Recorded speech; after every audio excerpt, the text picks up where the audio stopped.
सुप्रभात। आज मैं आपको व्यंजन संधि के विषय में बताऊंगा। जैसा कि आप जानते हैं कि स्वर संधि की चर्चा हो चुकी है। दीर्घ, गुण, वृद्धि, अयादि, यण, इन सब का वीडियो जो है वह बन चुका है। आज हम व्यंजन संधि की चर्चा करेंगे, जिसमें सर्वप्रथम हमें यह जानना चाहिए कि व्यंजन संधि किसे कहते हैं, व्यंजन संधि कब होती है, कब होती है व्यंजन संधि। सर्वप्रथम बात की जाए, यहाँ पर प्लस की बात की जाए, स्वर संधि में भी कुछ नियम मैंने आपको बताया था, उसी प्रकार से यहाँ पर अगर कोई व्यंजन आता है, प्लस के पहले कोई व्यंजन हो अर्थात स्वर के साथ न हो, तथा प्लस के बाद अगर व्यंजन हो अथवा स्वर हो, अगर इन दोनों का मेल होता है तो हम कहेंगे कि वह व्यंजन संधि हो जाएगी। वहां पर व्यंजन संधि हो जाएगी। कैसे होगी, कैसे होगी, यहां पर देखना चाहिए हमें।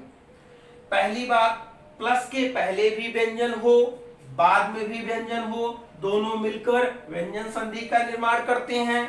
दूसरी बात, प्लस के पहले व्यंजन हो और बाद में स्वर हो, तब भी दोनों मिलकर व्यंजन संधि का निर्माण करते हैं। ओके, इसके बाद सबसे पहले जो हमको समझना है वो आप यहां देखिए, मैंने कॉर्नर पे लिखा है, इसे समझने का प्रयास करें। क्या है ये, इसे क्या समझना है? आप कहेंगे इसमें क्या समझना है हमको? इसमें आपको देखना है कि यहां पर हम देखते हैं, मैंने आपको पहले भी बताया है कि यह जो क ख ग घ ङ लिखा है, इसे हम क वर्ग कहते हैं। देखिए छोटा सा मैं यहां लिख रहा हूं, अगर क वर्ग की बात आएगी तो हम क ख ग घ ङ पांचों का बोध करेंगे। उसी प्रकार से ये च वर्ग है, अगर हम च वर्ग कहेंगे तो इन पांचों का बोध होगा। इसी प्रकार से यह ट वर्ग है, अगर ट वर्ग कहेंगे हम तो इन पांचों का बोध हमें करना होगा। उसी प्रकार यहां पर त वर्ग है, जैसा कि मैं इससे बता देता हूं, और उसी प्रकार ये क्या है, प वर्ग, ये प वर्ग है। ठीक, यह आप समझ गए होंगे। अब यहां पर मैंने 1 2 3 4 5 लिखा है।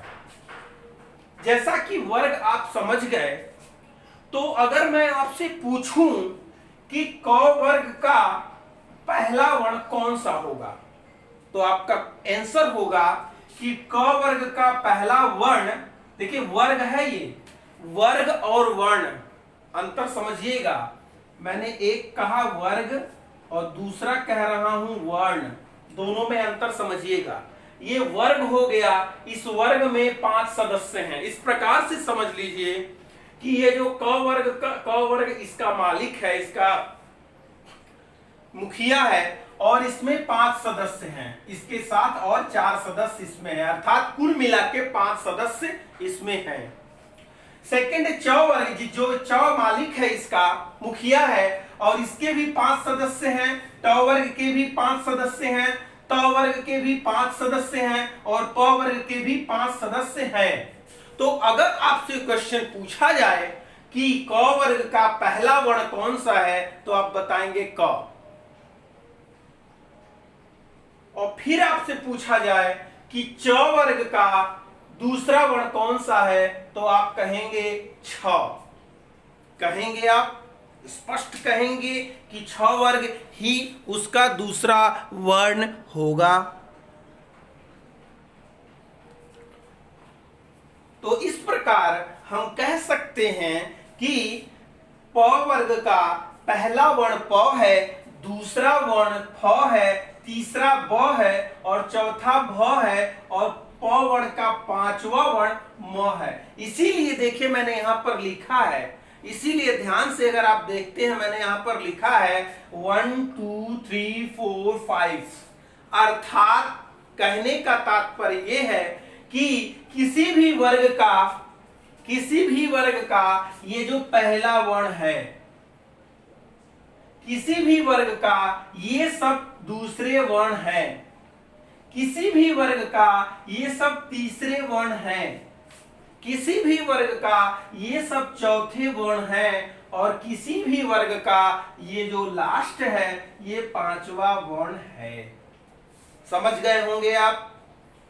क वर्ग का पहला, दूसरा, तीसरा, चौथा, पांचवा वर्ण, उसी प्रकार ट वर्ग का पहला, दूसरा, तीसरा, चौथा, पांचवा वर्ण। अर्थात हम कह सकते हैं कि क में 5 वर्ण है, च में 5 वर्ण है, ट में 5 वर्ण है, त में 5 वर्ण है और प में भी 5 वर्ण है। उसके बाद इतना कहने के बाद, इतना समझने के बाद अब हम लोग आते हैं संधि व्यंजन पे। तो क्या होता है? अब इतना आप समझ गए कि अगर आपसे पूछा जाए कि क वर्ग का तीसरा वर्ण कौन सा होगा तो आप सहजता से बता लेंगे कि क वर्ग का पहला, दूसरा, तीसरा वर्ण ग होगा। और पूछा जाए प वर्ग का तीसरा वर्ण क्या होगा तो आप बता सकते हैं कि प वर्ग का तीसरा वर्ण ब होगा। इसी प्रकार से कोई भी पूछा जाए आप बता सकते हैं। स्पष्ट देख लीजिए पहले इसको। तत्पश्चात यहां पर आप समझ गए कि व्यंजन का व्यंजन से या स्वर से अगर मेल होता है तो व्यंजन संधि कहलाती है। चूंकि स्वर संधि में आपने देखा था कि स्वर का स्वरों से मेल होता था तभी वह स्वर संधि होती थी। इसके बाद रूल नंबर 1, देखिए मैंने यहां लिखा है रूल नंबर 1। इस रूल नंबर 1 में क्या होगा, ये क्या बताएगा? पहला ये रूल नंबर 1 है इसका,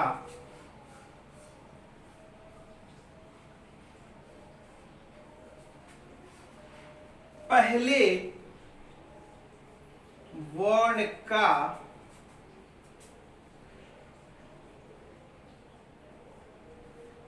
तीसरे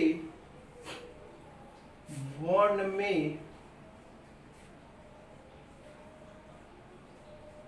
परिवर्तन। देखिए ध्यान से देखिए, पहले इसको ध्यान से पढ़ लीजिए। यहां पर क्या लिखा है पहले इसको पढ़ लीजिए। लिखा है पहले वर्ण का, वर्ग नहीं लिखा है, वर्ण लिखा है, पहले वर्ण का तीसरे वर्ण में परिवर्तन। तो पहला वर्ण कौन सा होगा? अगर हम समझने का प्रयत्न करें तो पहला वर्ण, अर्थात अगर ये वर्ग दिए गए हैं, इन वर्गों का जो पहला वर्ण है वो क्या होगा? क, च, त, प, यही होगा ना पहला वर्ण। अगर मैं देखिए यहां से लिखने का प्रयत्न करता हूं, पहला वर्ण कोई भी वर्ग का क पहले आएगा, फिर च आ गया, फिर ट आ गया, फिर तो आ गया और नेक्स्ट जो लास्ट था वो प आ गया। देखिएगा इसी के अकॉर्डिंग चल रहा है, एकदम बहुत ही सिंपल से आपको समझ में आएगा, कोई कठिनाई नहीं है, बस ध्यान देना है थोड़ा सा आपको। पहले वर्ण, पहला वर्ण मैंने पांचों का लिख लिया है। ये पहला वर्ण हो गया, ये भी पहला वर्ण, ये भी पहला, ये भी पहला, ये भी पहला, पांचों का पहला वर्ण मैंने लिख लिया है। अब ये नियम नंबर 1 क्या कहता है कि पहले वर्ण का तीसरे वर्ण में परिवर्तन। ध्यान दीजिएगा, पहले वर्ण का तीसरे वर्ण में परिवर्तन, अर्थात पहला वर्ण क्या है? अगर क आता है इसका मतलब है कि इस क का परिवर्तन किसमें होगा? बताइए किसमें होगा? क का परिवर्तन तीसरे में होगा। तो पहला, दूसरा, तीसरा, अर्थात क का परिवर्तन कहां होगा? ग में। देखिए ये सब व्यंजन ही लिखा है। अब आप चाहे तो सबके साथ हलंत लगा सकते हैं, लेकिन मैंने नहीं लगाया है, आपको ऐसे ही आप समझ लीजिए इसको। ये सब व्यंजन ही है, बस लिखने के लिए मैंने स्वर के साथ लिख दिया है। तो यहां देखिए हम लगा देते हैं इसको, क्योंकि आप व्यंजन संधि पढ़ रहे हैं तो ये समझना आवश्यक है। तो चूंकि आप समझ गए कि क वर्ण का तीसरे में परिवर्तन होगा, तो क का अगर तीसरे में करेंगे तो क्या आएगा, ग आएगा ना। फिर च का तीसरा देखिए, ढूंढ लीजिए उसमें से। तो च का अगर हम करें तो यहां पर क्या हो जाएगा, च हो जाएगा। नेक्स्ट ट का हम देखेंगे तो यहां पर क्या हो जाएगा, ड हो जाएगा। उसी प्रकार से अगर त का हम देखें तो यहां पर द हो जाएगा, बोलिएगा। उसी प्रकार प का क्या होगा, तीसरा वर्ण। देखिए इसीलिए मैंने यहां लिख दिया, ये सबका पहला वर्ण है, ये सबका दूसरा है, ये सबका तीसरा है, ये सबका चौथा है, ये सबका पांचवा है। तो पहले वर्ण प का क्या होगा, तीसरा। यहां पर चाहूं तो मैं लिख दूं ब। इसको आप समझ गए कि नहीं, ये हमको बताइए, ये आपके समझ में आया कि नहीं आया। क्योंकि अगर ये आप समझ गए तो फिर ये जो पहला रूल नंबर, पहला व्यंजन संधि आप करेंगे वो कंफर्म है कि आपको आ जाएगी, वो आपको आ जाएगी। तो देखिए हमने लिख दिया है, क को ग में परिवर्तन होगा क्योंकि तीसरा वर्ण परिवर्तन कर रहे हैं हम। च का ज में होगा, ट का ड में होगा, त का द में होगा, प का ब में होगा, ये कंफर्म है। अब एक एग्जाम्पल ले लेते हैं, एक एग्जाम्पल ले लेते हैं। देखिए एक एग्जाम्पल ले लेते हैं हम। पहला एग्जाम्पल है, ध्यान से देखिएगा, कुछ है नहीं, बस थोड़ा सा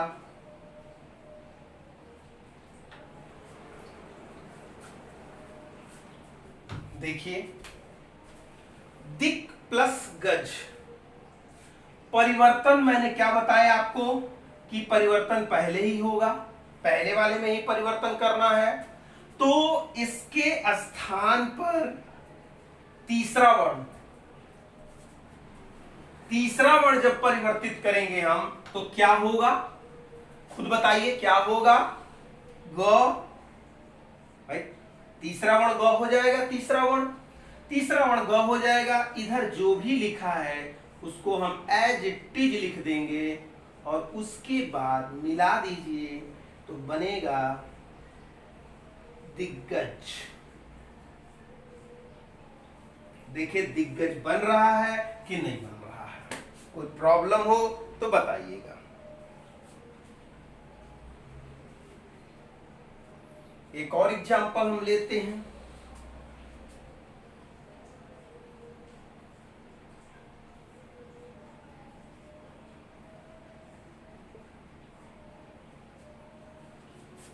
देखिए यहां दोनों तरफ क्या था, व्यंजन था।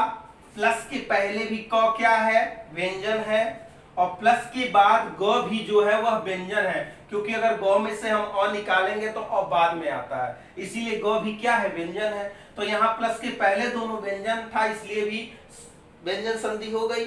यहां अगर आप देखें तो प्लस के पहले तो व्यंजन है, लेकिन बाद में क्या है, स्वर है। तो स्वर और व्यंजन का भी मेल होगा तो व्यंजन संधि बनेगी। इसको भी देख लेते हैं।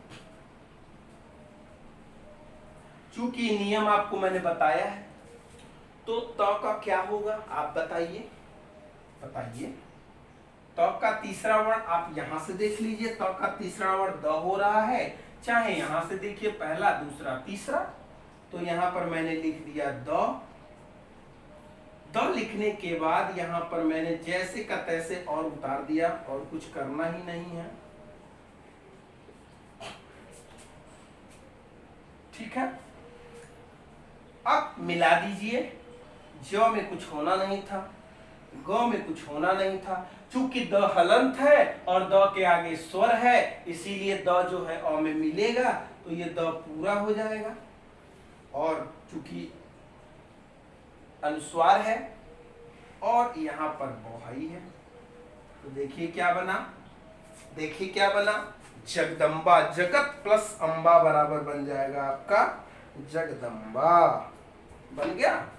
एक और एग्जांपल देख लेते हैं, एक और एग्जांपल देख लेते हैं। जगत प्लस ईश, जगत प्लस ईश। अब आप बताइए, आप बताइए क्या बनेगा, आप बताइए। देखिए चूंकि त जो है अगर तीसरे वर्ण में परिवर्तित होगा तो कहां जाएगा, वो कहां जाएगा, तीसरा वर्ण क्या होगा, त का द में परिवर्तित हो जाएगा, द में परिवर्तित हो जाएगा। और जैसे ही द में परिवर्तित होगा, यहाँ का जैसे का वैसे लिख देंगे हम, यहां पर जो था वैसे ही लिख देंगे। अब कुछ नहीं करना है। देखिए स्वर संधि में हम लोग कई स्टेप जाते थे, कई स्टेप जाते थे, यहाँ कई स्टेप जाने की जरूरत ही नहीं पड़ रही। बस एक नियम आपको पता चला तो वैसे ही कर दीजिए। अब जोड़ दीजिए, यहाँ ज हो गया, ये ग हो गया, चूंकि द हलंत है, आगे स्वर है तो इसमें जुड़ जाएगा और श ऐसे उतर जाएगा। तो आपका क्या बन जाएगा, देखिए देखिए क्या बनेगा, कोई कंफ्यूजन बताइए। इस तरह आप बना लेंगे, इस तरह जो पहला नियम है वह देख लीजिए, आपको बन जाएगा, कोई कठिनाई नहीं है। बस ध्यान आपको रखना है, ये अगर आपके दिमाग में है तो फिर ये बन जाएगा, फिर ये बन जाएगा। चलिए इसके दूसरे नियम पर हम आते हैं। इसका दूसरा नियम हम कहते हैं, दूसरे नियम में क्या करना है,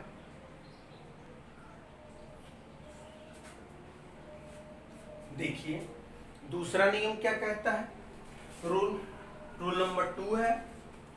नियम नंबर 2 कहता है कि वर्ग के पहले वर्ण का पांचवें वर्ण में परिवर्तन। ध्यान दीजिएगा, अभी पहला नियम कह रहा था कि वर्ग के पहले वर्ण का तीसरे वर्ण में परिवर्तन हम लोगों ने किया था, यहां पर ध्यान दीजिएगा, वर्ग के पहले वर्ण का तीसरे में परिवर्तन, पहले का तीसरा हम लोगों ने किया था। लेकिन अब कह रहा है कि वर्ग के पहले वर्ण का पांचवें में। एक चीज और ध्यान रखिएगा, ऐसा नहीं है कि अगर पहले इस वर्ग का ये बंदा है तो इसका आदि जो परिवर्तन होगा अगर तीसरे में होगा तो इसी के तीसरे में होगा। ये नहीं कि क का तीसरा ग है तो हम ज में परिवर्तित कर दें, भले तीसरा है लेकिन सदस्य ये किसका है, जिसका सदस्य रहेगा उसी का होगा।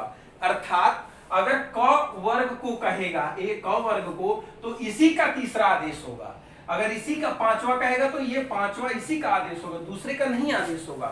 तो देखिए यहाँ पर लिखा है वर्ग के पहले वर्ण का पांचवें वर्ण में परिवर्तन। तो यहाँ पर हम चार्ट बना लेते हैं। देखिए यहाँ पर हम चार्ट बना लेते हैं। ये क हो गया, पहला वर्ण सबका लिख लिए, सबका पहला वर्ण हम लिखेंगे।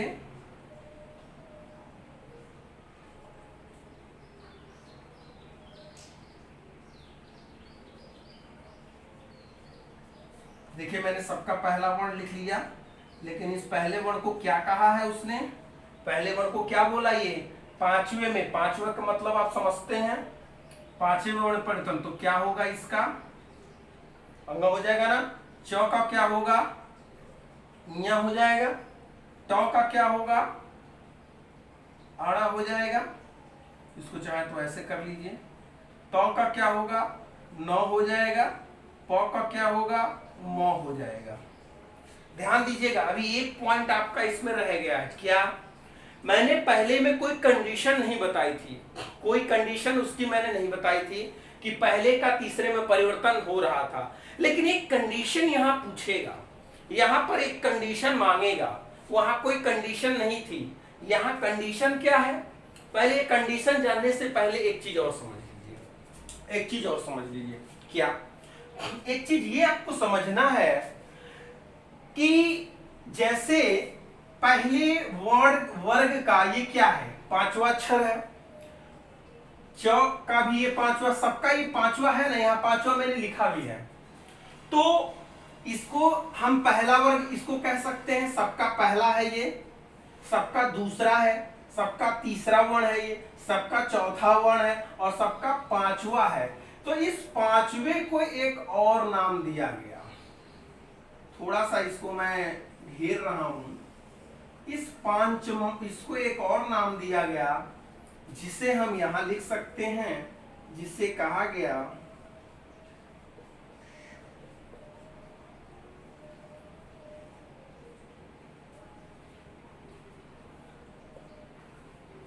पंचमाक्षर।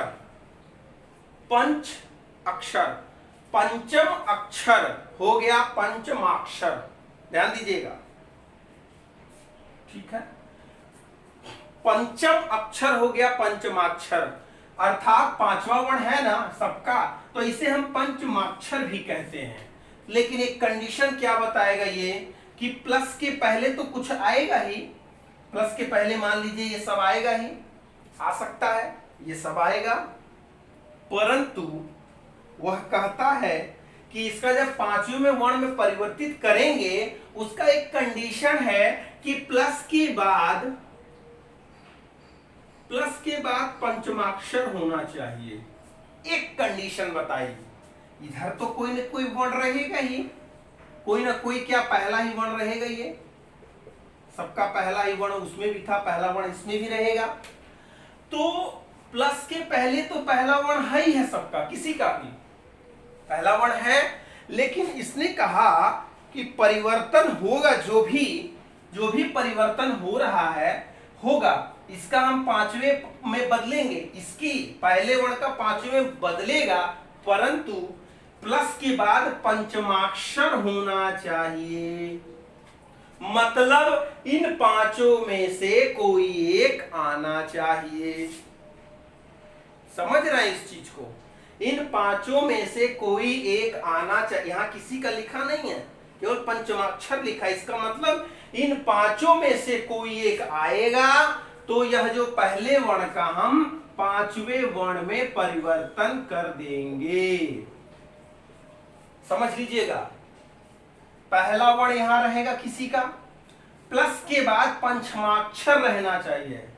पंचमाक्षर यही पांचों हैं, इन पांचों में से कोई भी आ सकता है, परंतु ध्यान रहे कि इसी का जो पांचवा है वही हम यहां पर परिवर्तित करेंगे। इसी का जो पांचवा है वही हम परिवर्तन करेंगे। एक एग्जाम्पल देख लेते हैं, तो आसानी से समझ में आ जाएगा। देखिए कैसे,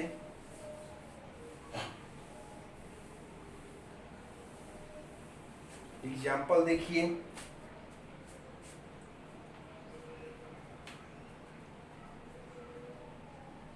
ये तो आप समझ गए होंगे। देखिए, जगत प्लस नाथ, समझिएगा, जगत प्लस नाथ। अब आपने ध्यान दिया, आपने देखा कि यहां तो त वर्ण है, त वर्ण किसी का पहला है, पहला वर्ण आ गया तो, परंतु प्लस के बाद आप देखते हैं कि यह जो न है ये पंचमाक्षर है, चाहे इसी का हो, किसी भी वर्ण का है, इसीलिए मैंने देखिए इसको बॉक्स में अलग कर दिया है। ये पंचमाक्षर आ गया, पंचमाक्षर आ गया, इसका मतलब है कि अब हम इस त को भी पंचमाक्षर में, त का जो पांचवा वर्ण होगा उसमें हम लिखा वर्ग के पहले वर्ण का पांचवें वर्ण में परिवर्तन कर देंगे। तो त का पांचवा वर्ण क्या होगा, यहां से भी देख सकते हैं, त का पांचवा वर्ण न हो रहा है, यहां भी देखिए त का पांचवा वर्ण न हो रहा है, अर्थात यहां पर त का परिवर्तन न में हो जाएगा। फिर यहां पर जो जैसे का था वैसे कर देंगे, फिर यहां पर जो और जैसे का था वैसे लिख देंगे। अब कुछ नहीं करना, इसको मिला दीजिए तो बन जाएगा। चूंकि ये हलंत है, आगे कुछ मिलने वाला है नहीं, तो आधा ही रह जाएगा। फिर और जैसे का तैसे हम लिख देंगे तो बन जाएगा जगन्नाथ। देख लीजिए, जगन्नाथ देख लीजिए, जगन्नाथ भगवान जो हैं जगत के नाथ हैं, तो जगत प्लस नाथ बराबर होता है जगन्नाथ, बन जाएगा जगन्नाथ। एक और एग्जाम्पल देख लेते हैं, एक और एग्जाम्पल देख लेते हैं। देखिए एक और एग्जाम्पल, सत प्लस मार्ग, ध्यान दीजिएगा, ध्यान दीजिएगा, सत प्लस मार्ग, सत माने अच्छा, सत सत्य मार्ग। अब इस त का परिवर्तन किसमें करेंगे? देखिए पहले में कोई क्या कहते हैं कंडीशन नहीं थी, जो पहला नियम बता, इसमें कंडीशन है कि प्लस के बाद कोई पंचमाक्षर वर्ण आया हो तो इस पहले वाले का भी पंचमाक्षर में परिवर्तन हो जाएगा। तो यहां देखिए म, चूंकि एक चीज ध्यान दीजिएगा, देखिए म तो वर्ग में नहीं है लेकिन पंचमाक्षर तो है, पंचमाक्षर तो है, तो पंचमाक्षर है, हो जाएगा। अगर पंचमाक्षर है तो हो जाएगा। तो इसका मतलब आप ध्यान दीजिए, तो को हम किस में चेंज करेंगे, तो को हम किस में परिवर्तित करें, आप बताइए। क्योंकि म आगे जो है वह पंचमाक्षर है, और जैसे ही पंचमाक्षर मिला तो पहले वाले वर्ण को हम पांचवें वर्ण में परिवर्तन करते हैं। तो का पांचवा आप यहां से देख लेते हैं, तो का पांचवा 9 है, यहां से देख लीजिए, तो का पांचवा 9 है, अर्थात यहां 9 में परिवर्तन हो गया, यहां 9 में परिवर्तन हो गया। और जैसे ही 9 में परिवर्तन हुआ, यहां पर श था ही और यहां पर मार्ग था ही, यहां पर मार्ग था ही। अब जोड़ दीजिए सन्मार्ग, ये बन जाएगा आपका सन्मार्ग। देख लीजिए सन्मार्ग बन जाएगा कि नहीं बन जाएगा, कोई प्रॉब्लम हो तो बताइए, बन जाएगा सन्मार्ग। एक और एग्जाम्पल देख लेते हैं, देखिए उत प्लस नति, उत प्लस नति, ध्यान दीजिएगा इसको, उत प्लस नति। अब ध्यान देने योग्य क्या है कि तो को हम किस में चेंज करें, ये डिपेंड करेगा आगे वाले वर्ण पे, आगे वाले प्लस के वर्ण के बाद, प्लस के बाद यहाँ 9 आया है, 9 अगर देखें तो पांचवा अक्षर है, पंचमाक्षर है, इसका मतलब तो का भी पांचवा वर्ण आदेश होगा। तो का पांचवा करेंगे तो क्या होगा, तो भले ही ना आया है, इसी का है, लेकिन हमको इसी का आदेश करना है, तो हम इसका आदेश करेंगे। तो 9 आया और जैसे का तैसे हम लिख देंगे। अब जोड़ेंगे तो क्या बनेगा, उन्नति। देखिए बना कि नहीं बना, उन्नति बन गया। देख लीजिए, कोई प्रॉब्लम हो तो बताइए, बन जाएगा उन्नति, बन गया। तो आज हमने 2 नियम केवल व्यंजन संधि के बताए आपको। पहला, पहले वर्ण का तीसरे वर्ण में परिवर्तन, और दूसरा नियम था पहले वर्ण का पांचवें वर्ण में परिवर्तन, प्लस लेकिन दूसरे वाले में कंडीशन थी कि प्लस के बाद भी पंचमाक्षर वर्ण होना चाहिए। तो आज के लिए इतना ही। अभी व्यंजन संधि और भी है, पर हम अगले वीडियो में मिलेंगे। तब तक के लिए धन्यवाद। देखिए, ध्यान से पढ़िए और अच्छा करिए। धन्यवाद।